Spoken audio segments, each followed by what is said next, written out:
A day in life here in Taiwan. Hello guys, ako si Jess, isang factory worker dito sa Taiwan. Ngayong araw nga pala napakamalas ko at timingan nandito dumating isang container. Ang isang container naglalaman niya ng 500 sako. Bawat isang sako 50 kilograms ang bigat niyan. Kaya malas talaga ngayong araw. Ito yung mga kasama ko nakahubad na. Pawis na pawis yung gawa ng kabigat niyan. At sakto naisipan ko wala yung amo namin. Pag wala si boss, nagagawa namin yan, pwede kami mag cellphone dyan. Kaya yung ginawa ko, nag-record ako para for this video. Dito sa company namin, hindi lang kami isang factory worker, kundi all around worker. Dahil nga family business ito. Ang napasukan ko kasi isa akong operator. Pero pag wala kaming gawa, dito ang ginagawa namin. Nagbababa at nagkakarga kami ng mga produkto galing pang export from China to other country. Tapos pag may deliver naman na ganyan, kami din natatawag. Kaya patayan talaga ang trabaho. Pero pagdating sa sahod, okay naman ang sahod. Kasi siyempre, kailangan talaga pahirapan. Sabi nga nila mahirap kumita ng pera. Pero pag andyan na yung pera, saglit dan, basta isang araw lang, wala na. Dahil sa amin, pagkasahod namin, wala na. Inabukasan, balik to normal na naman. Back to tipid-tipid na naman.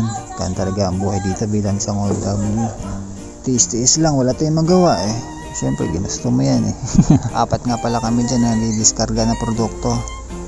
3 sila sa taas, nag-iisa ako sa baba. Kasi mas madali ang pwesto ko sa baba. Yan pagkaabot sa akin, balibag ko na ng ganyan. Pero may kabigatan din, pero tiis-tiis lang. Kaysa dun ako sa taas, maghahatak ako na maghahatak dun. Mas mahirap maghatak, masakit sa kamay. Pagdating dyan, balikat lang. Masakit din sa balikat, pero kaya-kaya naman. Diba? Yan pagkaabot sa akin ng ganyan. Binabalibag ko lang konti, okay na, diretso kamada na yan. Tapos ang isang palitan yan, meron niyang 20 sako. Bali 4-4 yan ang kamada dyan, bali 5 patong, kaya 20 peraso. Tapos yung taga forklift namin, taga sundot niya ng forklift, isa yung Taiwanese, kasama namin sa trabaho. Pagkatapos ko dyan, pinakamada niya naman yan sa loob sa warehouse. Kaya ayun, abroad pa more. Sa bagay, pagdating sa ganyan, tsambahan lang naman. Hindi naman pare-pareho ang company rito Talagang napuntahan kong company ganito. Mahirap ang mga gawain. Meron naman mga company magana ng trabaho pero sumasahod ng maganda. Pero nga dyan, nakaupo lang, nakatayo lang pero sumasahod ng pareha sa amin. Pero itong sa amin, hindi pwede pisikalan kasi ito. Hindi pwedeng mahina ang katawan mo dito sa trabaho namin. Pero may kabigatan, pero malaki rin naman ang sahod. Solve naman. So, siyempre, paghihirapan mo muna bago makuha ang pera. Alam mo na. Pagkatapos para nitong pulong asukal, meron puting asukal pa. 2 container kasi itong parating ngayong araw na to. Napakamalas talaga. Bali 1,000 sako yung ibababa namin. Pagkatapos na ito, andun yung sa kabila yung isa nakapila pa.